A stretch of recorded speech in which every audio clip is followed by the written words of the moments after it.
Rosie and Bill Show wish to thank our primary sponsors. The Mallon Agency, located in Springfield, PA, where they take pride in exceeding expectations every time.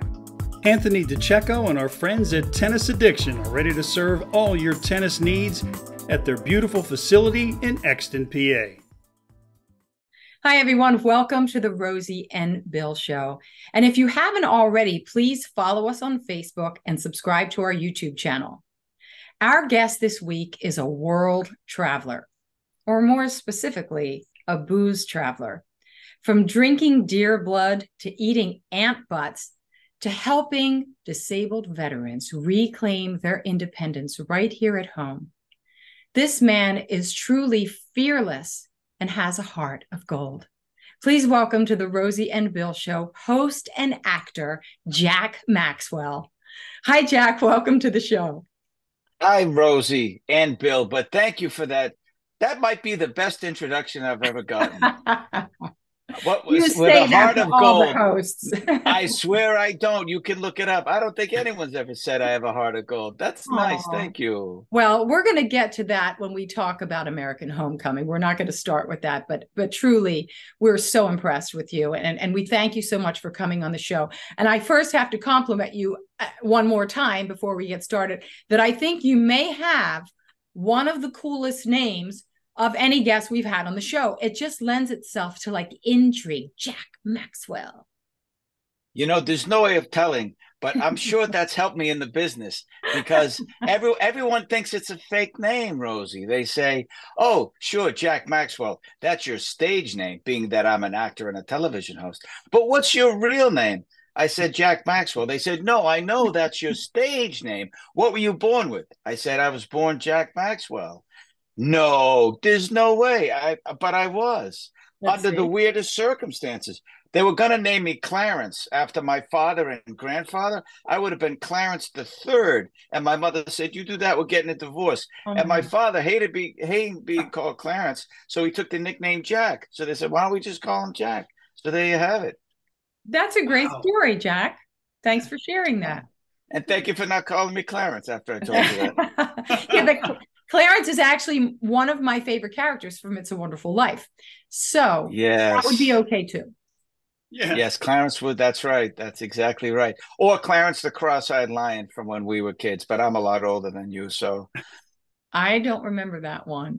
Yeah, of course, you're too young. Bill knows. I'm teasing, Bill. I'm teasing. No, he was just trying to gain some points. There we go. Yeah, and I was just getting ready to share a compliment with you as well before I jump into my first question, because this is actually a major compliment, because Jack, a lot of time and effort and work goes into like this do that I have here, but I have to admit, you gotta have the nicest do of anyone we've ever had on. So I have to know, what's your secret? You son of a gun! I knew you'd get me back for that old age comment. All right, so I'm gonna do this real quick. I'm gonna go like this. I'm gonna show you this. I'm gonna go here, and here's the secret. I went to a barber and I said, I'm traveling soon. Can you cut it short because it's hot here? Whatever you want to do. I got out of the shower 20 minutes ago. I dried it, put a little stuff in my hair. That's it. It's really a lot less work than you think. Now, when I had longer hair, someone said, oh, yeah, that's, it's a nice do and blah, blah. And I admit, when I was a younger actor, I probably worked a little bit more on it because I thought that it was all part of the package. But now, at this point in my life, I just have it. But I have to say, in all seriousness, I'm very grateful at my age to have hair, because I know it's just fluky. There's nothing I did. I don't deserve a pat on the back. It's really genetics mostly. And not to mention, and I'm sure you probably know this because you're excellent hosts who do their research, but I went through non-Hodgkin's lymphoma and chemo, and they said, your hair's going to fall out and it's going to come back white because you're old. I said, oh, thanks for the pep talk. I really appreciate it. But it didn't fall out. And they said, wait a minute, how did your hair not fall out? And I said, you're the medical professionals. You tell me. But all through that process, I felt I was going to have an easier, better ride than they told me. And it's not like they were screaming from the top of their lungs, it's going to be this horrible thing. But they have to let you know what they've experienced. You know, I think it's medical malpractice if they pretend things will happen that aren't going to happen, or vice versa. So I said, listen, I know that's been your experience, but I feel better than you think I'm going to feel. I think it's going to be that way. And it did. I didn't lose my hair, although I did. I got 2 grays right there, and I think there's 1 right there. Other than that, I sailed right through it. Wow, we were going to ask you about that. So I'm glad that you brought that up. Jack, what was your response when you got that diagnosis? What was the immediate feeling? Because I have a feeling it's not what we think it was. You're very insightful. That's exactly right. Everyone said to me, "Oh my God," they were more upset than I was, and I wanted to make sure that I was okay because I'm lucky enough to have people in my life who really care about me, really love me, and they were so upset and crying, and I wanted to be strong for them because I knew I would be okay. Now I'm sure there are a lot of people who have left us because of cancer and other things who thought they were going to be okay. But I really felt that I did. And not only that, I told them, don't worry. I know what this is. It's a speed bump, not a roadblock. I'm going to do everything the doctor tells me. I'm going to stay healthy. I'm going to get through this just fine. And at the end of it, I'll have a TV show to do, or I won't, but I'll have my life. Turns out Travel Channel pulled the show while I was in chemo, and I don't blame them at all. They gave me a great 4-year run, but they had different ideas of what they wanted to do with programming, etc. I never asked why. I just said, thank you very much. Maybe I'll see you again down the line. But when I first heard it, just to specifically answer your question, Rosie, I just felt that, okay, I have cancer. Oh, I didn't see that coming because I didn't have any symptoms really. Because the doctor asked me, he said, do you have any symptoms of cancer? And I said, what would be the symptoms of non-Hodgkin's lymphoma? And he said, well, your limbs were swollen and tired, your eyes hurt, you have pounding headaches, you wake up in the middle of the night and sweat maybe, or you don't sleep well overall. And I said, yeah, welcome to Booze Traveler, because that was my job. Not only was I drinking all of these things from around the world, we were jetting across the international date line back and forth, getting too much sleep, not enough sleep. But the whole crew was like that. We all had the same symptoms. So it was masking the fact that I had cancer. And I didn't complain. I just wanted to go do the job. So it really wasn't devastating to me. I just felt I was in the frame of mind, and partly that's from traveling, all the wise people I met doing this show for the years I did it, who taught me there's more to it than just worrying about yourself. There's humanity in the rest of people. So that's what I did for the people who cared about me, the people who depended on the show, the crew, the production company, the network. I mean, this show fed a lot of people, and I wanted to be there for them and for the fans of the show. I'm very grateful. The fans are really into the show, and they still are years later, even though we're not filming any more episodes.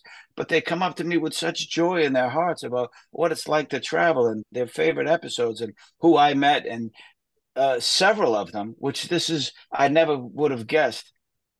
They say they go on the same journey that I went on the show. Someone went to Belize and mapped where I went. Somebody did that in Cambodia, also in New Orleans. And it's such an honor because, you know, there's a lot of editing involved, and it's shot over, you know, a series of days. It's not just like that. That's the whole thing. There's a lot of traveling that you don't see and waiting in airports and things like that. But it was just really an honor to do that show. So I really didn't think much about it when I got the diagnosis. I didn't deny it. And I said, I'm going to take care of it. But it really didn't devastate me. I have to be honest. I think that, Bill, you very much would have the same reaction. My co-host is very positive like that, very life affirming. So, Bill, I'm going to hand it over to you right now.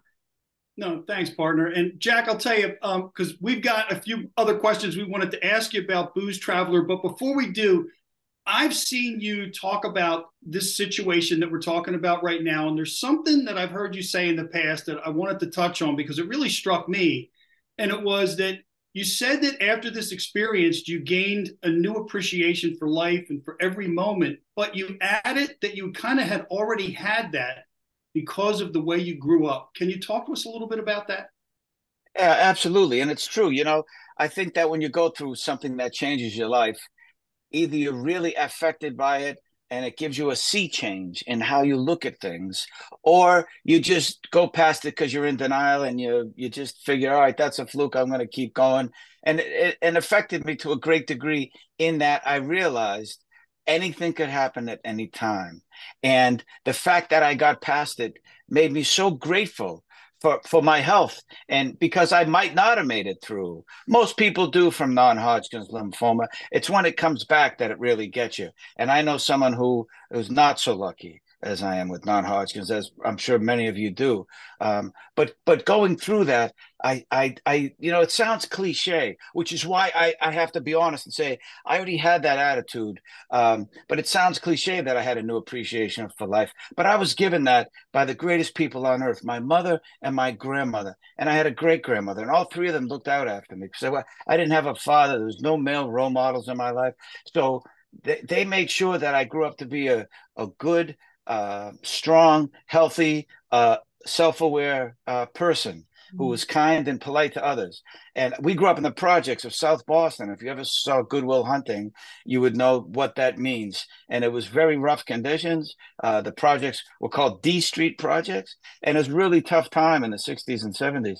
And for what my mother had to go through, I just wanted to be the best boy for her. I wanted to make sure I did everything okay, and I shined shoes and kicked money in, or used it for presents or whatever I could. I admired her so much for the sacrifice she made for me. So I really already did have that appreciation given to me. No credit to me, by her and my grandmother, who worked so hard to make sure we had a good life. And I don't mean an expensive life. I don't mean a glamorous life, but just we had nutrition, we had shoes, we got by. They sent me to a Catholic school so I could learn values. According to them at the time, that was important. So that's okay, because they sacrificed for me, and I'll never forget that. And that's how I honor them every day, by living my life the right way. Hopefully, anyway.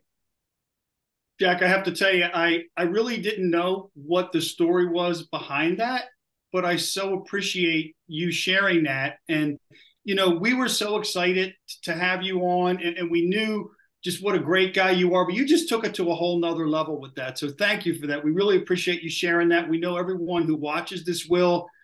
And I almost feel bad doing this, but I think it's time to get serious, Jack. We really need to get serious. And this is another burning question, almost burning as high as the hair question. The ant butts that Rosie talked about in the intro. I need to know two things from your days at Booze Traveler. Number one, what did they taste like? And number two, how much input did you have in those various destinations, some of which you've talked about, but how much input did you have in the places you went? I really didn't have much, which is probably good, because I'm just a television host. I certainly had to make it my own. Nothing was written for me. I just had to go into the scenes and react in the most natural way I could. The voiceover is written because it fits certain segments. So if you don't see me and it feels like it's an after effect or something, that's the voiceover, of course. We all know what that is.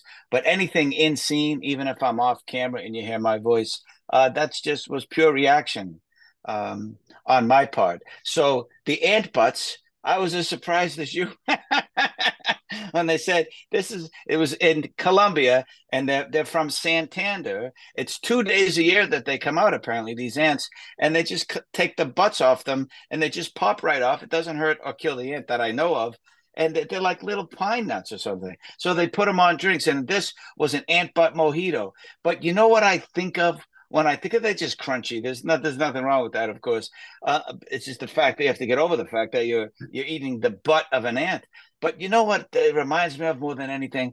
I was lucky enough to be on Stephen Colbert, and he said he wanted to have a couple drinks with me, and he was so gracious to have me on his show. But he had those, and he ate a couple and put them in a beer and mixed it all up, and he was just really fun. And he said, "Oh, wait a minute. What if I get an allergic reaction to this?" And the crowd's laugh was so big, I didn't step on it. I had a funny line.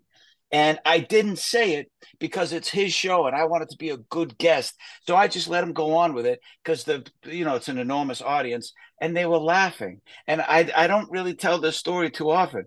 But when he said, "What if I have an allergic reaction?" I was gonna say, then you just take an antacid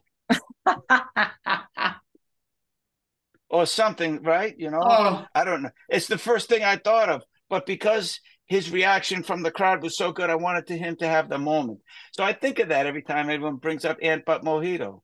Well, Jack, what would happen if I had an allergic reaction? Oh, you're giving me the opportunity. Then you take an antacid. How about that? Jack, I have to Not tell that you you can find them. They're kind of rare. I don't think you could find them. that's right up there with. I heard you when you were recently on with Kennedy, and you talked about a class that you took in woodworking, carpentry class, and you had only just begun. That's right up there. Quality stuff. Love it. Well, this is what happened. The gentleman whose house we redid it. I know we're going to talk about that, but we redid a house so he could move around in his wheelchair, make it more accessible for him. And he said, "Thank you for doing all of this." And I said, "Well, I have to be honest. I really didn't do a lot. I did a little because I'm no construction guy. I'm not very handy with tools in that way. Although I am taking a carpenter's class." And he said, "Oh, really?" I said, "Yeah, but we haven't learned much. We've only just begun." And a lot of people don't get that unless you know the carpenters. Like Oh yeah. Bill, our age, not Rosie. She's way younger. Yeah. Yeah, Yeah. Jack, we're gonna have him back. Yeah. But this is why I said that. I want you to understand the psychology behind it. Afterwards, this Navy veteran, Garrett, who was forced into a wheelchair when he was serving in Oklahoma. It wasn't from the theater of war. He developed a cancer. Who knows how he got it, but it crushed his spine and forced him into a wheelchair. And at the end of it all, he took me aside, said, "Can I talk to you?" And I'm terrified because I think I hurt his feelings or upset him or something, or he changed his mind about what we did to the house. He said, "Thank you. Thank you for treating me like one of the guys. You made fun of me. You did stupid dad jokes. You made puns. I long for those days where people just treated me as normal." Oh. So that's why I did things like that, because he deserved that. Not because I was trying to be funny or clever or, pithy. It's because to me, we become friends. I interviewed him prior to that, and I really respected him. So I treated him like I did everybody else. Joked around, hit him on the arm, said, "Can I get you a drink?" or whatever, but not overly so. Not, "Oh, let me help you," like he's Right. completely helpless. He's not. He's just in a wheelchair. We have to remember that. Right. Well, definitely, Jack, that's what we were talking about when we said the heart of gold. That's exactly what we were talking about. And we do want to get more into that work that you're doing on that show. But I want to just backtrack a little bit. I'm not quite finished with all the animals you've ingested on your booze traveler days, because because I happen to have such an aversion and a fear. Like, it's one time where I'm glad that we're doing a Zoom interview and that I'm not like Stephen Colbert, that has a drink in front of me that you guys could possibly strong arm me into trying something. Although well, that's it. Now, that's it. I'm sorry to interrupt you. It's your show, but Bill and I are coming to you with those drinks, and we're all going to drink them. No, right? What do you say, Bill? I would Rosie. enjoy, Jack, watching Bill drink those drinks. That would give me great pleasure. You got to jump in both feet. Tune in next week to catch the Jack and Bill show. That's okay. You guys can have a show. Jack, I have a question. He's saying that you wouldn't be any part of that. Is all I know. I mean. I know. Of course. I think you're smart to not do it, and no one accused me of ever being too smart, Rosie. That's Jack, two of us. Along those lines, though, because the point is brought up, right? You have to be really open and malleable and willing to try things if you're going to do a show like that. You can't have these skittishes that I have, right? So how important was it to be reverent and respectful to the cultures that you were immersing yourself in? Yeah, that was everything. It's a really great point. I said to my crew, the camera, the sound, the locals who are helping us, we're guests here. Even though the locals that helped us lived there, we were guests on this particular land, in this particular scene, if you will, or at this place or this village. And we will not be known. We will not leave here as the ugly Americans. We will be respectful. We'll pick up our trash. We won't be loud or brash or obnoxious. We will show them every bit of courtesy we would if you were going into a stranger's home. So please don't let me hear that that's not the case, because reverence for someone is not just for them, it's for their family, for their ancestors, for their traditions and cultures that mean so much to them. And so much of that is tied into what they drink. Here, college frats, whatever, people drink to excess, they drink to get drunk or whatever. In many other places, and there's nothing wrong with however you want to enjoy your libations, but in many places, they pour it out, Pachamama, to the earth or to the four winds or to their ancestors, and they say a little tribute before. It's much more spiritual in many, not all, in many places than here in the United States. So I wanted to never ever just say, okay, let's have a few drinks and be loud. I really wanted to find out what they drank, why they drank it, and then listen to the stories they told when they do. That was everything to me, because it wasn't a drinking show. It might have been about drinks. It's really about who they are as people. As I said once, and then Travel Channel said, say that all the time because that's what the show is. But it came from the top of my head during an interview. Someone said, what's the show about? And I said, it's an exploration or even a celebration of all the people, places, and cultures of the world through the lens of a cocktail glass, because that really summed it up. But Yeah. It was the drinks. The drinks just got us into the scene. You're right, Rosie. It was really about the people themselves and holding respect for them and what they do. Definitely, definitely. Was there any time where you felt like, okay, I'm an adventurous guy, but I really don't think I can swallow this? Or was there anything the network was like, oh, that's a little bit too much for us? Several, but well, see, the network could cut it out or have the production company cut it out if they wanted to. But there are times I said, "Oh man!" But then I said to myself, Jack Maxwell can feel that, but the booze traveler cannot. Because if I went to a place and these people, with their kindness and generosity, took me in and shared their food, their friends, their families, and then said, okay, here's what we drink. And then I say, oh, no, that's a bridge too far. I can't do that. That would be rude. It would be disrespectful to their culture. And it's not as if it's a game show, right? Or something where you throw a bunch of junk in and say, drink this for $500 or something. There are bench shows like that. No, this is really what they have for whatever reason. So if they're going to drink it or they're going to do it or they're going to say it or speak it, whatever, I want to be part of that. That's the only way you get to know a culture, is immerse yourself and do what they do and then show it to everyone who wants to be a part of that and say, oh, Jack really jumped in. I'm not a reporter saying, oh, hey, tell us about your culture. No, I'm a part of it. And I think not only would it be disrespectful to not do it, I would have missed some great experiences. And Jack, you talked about respect of those other cultures, and you touched earlier on Garrett, the veteran, and I wanted to just circle back now to American Homecoming. And I know that I've heard you talk about how it all came about, but I want to ask you a little bit of a different question. What does it mean to you to be a part of this show? Well, it's funny because it contrasts so much with a show like Booze Traveler. That was so fulfilling for me because I got to see the world and meet people and drink and have a job. American Homecoming is so much different because you see the benefit of doing a show like this immediately with our veteran. And for those who don't know what it is, when a veteran comes home, service member comes home hurt, injured, disabled in some way, in this case, a wheelchair, their houses are different for them. They're no longer livable in many ways. Just put yourself in a wheelchair for one day or a week and see how hard it is to get around your house, no matter where you live.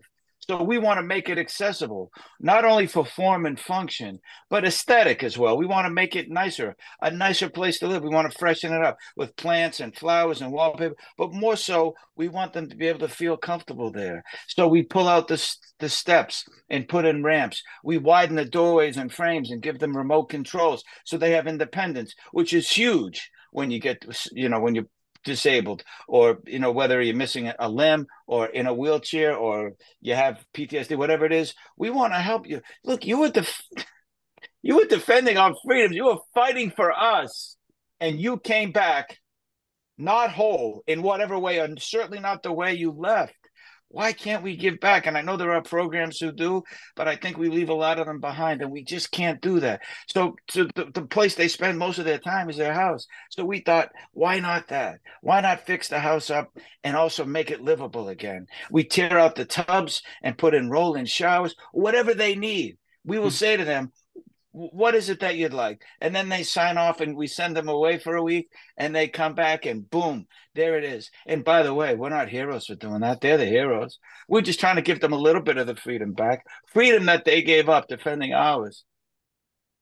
Jack, that's beautiful. And it's what I'll refer to as like almost soul quenching work that you're doing, that it just really feeds you on the inside to be able to say thank you, in essence, and help these people. Because I think the hardest thing is losing your independence and feeling less than for whatever reason, because maybe you can't do something physically. And when you can empower someone to take back their life and know that they're not less than because they now have a change in their physical makeup, you can't even put a price tag on that. No, you can't. And it's very satisfying for me when I see the reaction of our vet, in this case, Garrett, or just talking to people who maybe want to get on the list, who, if we just gave them that, then they'd somehow be a little bit better. I can't restore them to the way they were. They know that. I just want to say thank you. And a lot of people say thank you or thank you for your service. A lot of people take political shots at the other side, and you should be doing more, and you should be just do something instead of saying it. Instead of, yes, we have to take care of our vets, and then you go back to do something. And I decided to do something when they brought me this. I said yes I said, no matter what it takes, wherever I have to go. We shot this in Del City, Oklahoma. I will be a part of this for as long as I can because it's worthy. And I never fought. I never defended our country. I never served. And this doesn't make me that, not even close, but it allows me to say thank you. Well, Jack, I will say this, and I'm a firm believer and supporter of our veterans. And I believe that if they don't do and haven't done what they've done, we don't get to do what we're doing right now. So I really appreciate what you're doing in terms of your actions and walking the walk. And just a couple quick other things now about American Homecoming. Where can people watch it? And can you tell us about being a delegate and what's involved with that? Because I know that's something that I'm sure you could use more of. Sure. Well, first of all, thank you. The show is just a pilot, which means it's a one-off for now. And we're looking for a partner, either on the network side or streamer or cable or a corporate partner that can help us get this done as more than just a one-off, maybe a series. And it doesn't have to be a traditional television show. I don't care about that. It's about helping as many vets as possible. And as you know, this is very labor intensive and it costs a lot of money, of course. But so it's right now, it's just online at American Homecoming, which is the name of the show, AmericanHomecoming.tv. And while you're there, you can watch it for free. We don't ask for anything. Just watch it and tell us what you think of it. Maybe get the dialogue going. And that's what you'll do if you're a delegate. You'll just promise to spread the word. It doesn't cost you anything. No one's asking for your credit card number or anything like that. It's nothing along those lines. You just say, yes, I believe in this. And I'll tell my friends. And maybe we'll get a groundswell of support. That's always been the thing that changes the world, right? When people get involved with their passions and interests, and it starts from the grassroots up, and then it maybe catches fire. Because we have to do this. We have to do this for our veterans. And if we can then they benefit, you benefit by being a part of it, and you could take some pride in that and say, I was on the team that helped these most worthy people, our nation's forgotten. Jack, congratulations on this work that you're doing. You know, it's very important work, and it's nice that you are reaping what you sow. You know, you're putting good seeds into the soil, and it's going to help many, many people. So thank you. Can I please stop you there? Thank you for saying that. But it's not the work that I'm doing. It's that we're doing. There's a gentleman by the name of Tracy Trost who created this. Not the idea. It's been around for a while, helping vets, of course, but to make it a television show and invest his own money and get the partners involved to whatever extent. Tracy Trost is his name. Also, there were other people involved, like Jimmy the contractor and Kara the designer, Stacey Mazik, my co-host, if you will, Dave Riley, the master craftsman, who has no arms and legs. He has just these metal claws, and he became a master craftsman. They all put me to shame. They served. I did not. I'm just a host, so it's the work we're all doing. And I don't mean to correct you, especially on your own show, but I don't want to take too much credit. I'm the face of it, certainly, and I'm the one that's happy to do the interviews, but it's really a team of everybody, not to mention an army of volunteers behind them. Well said, and thank you for adding that. Yes, we thank everyone on the show, cast, crew, everyone that's working on it, for everything that you're doing. And we thank all of the veterans for their sacrifices and their service to our country. So Jack, it has been wonderful to have you on the show. We so appreciate you taking time out of your busy life to come and chat with us. It's been a pleasure. Thank you. I really appreciate the time, because you know, the fact that you're willing to have me on and spread the word, you're doing a good thing too. So thank you. It's our pleasure. And folks, thank you so much for tuning in, and we'll see you next week. Hi, my name is Jack Maxwell, and I'm the host of a new show called American Homecoming.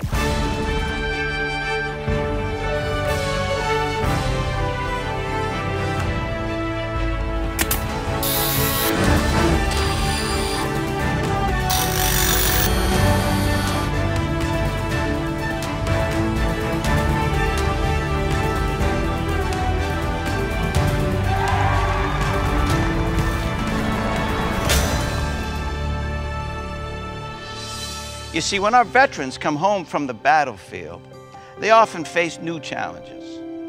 For a disabled vet, that could mean accessibility, mobility, which makes it pretty difficult to get around the house. Well, that's where we come in. With our team of experts and partners, we renovate the house. We put in ramps and hardwood floors. We widen doorways. We make bathrooms larger and more accessible. We bring in new furniture and appliances, fresh paint, and custom woodworking. What better way, after all, for all of us to say thank you to all of them?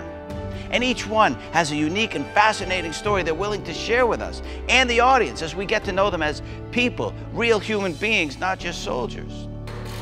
You see, we think it's an honorable mission to try and give some freedom back to our brave men and women who lost a part of theirs defending ours. What has happened to my house? Together, we can give them the American homecoming they deserve. Everybody come on and celebrate!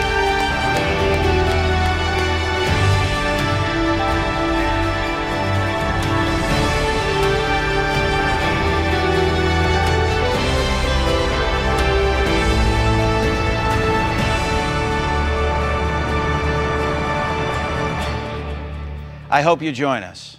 If so, I'll see you soon.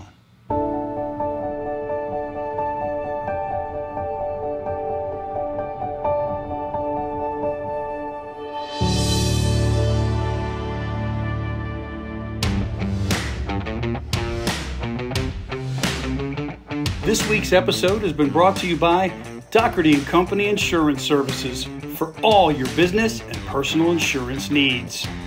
Our friends at Tennis Addiction in Exton, PA. And the Malin Agency, where exceeding expectations is how they do business. Interested in becoming a partner in positivity? Send us an email, RosieandBillShow2018 @gmail.com.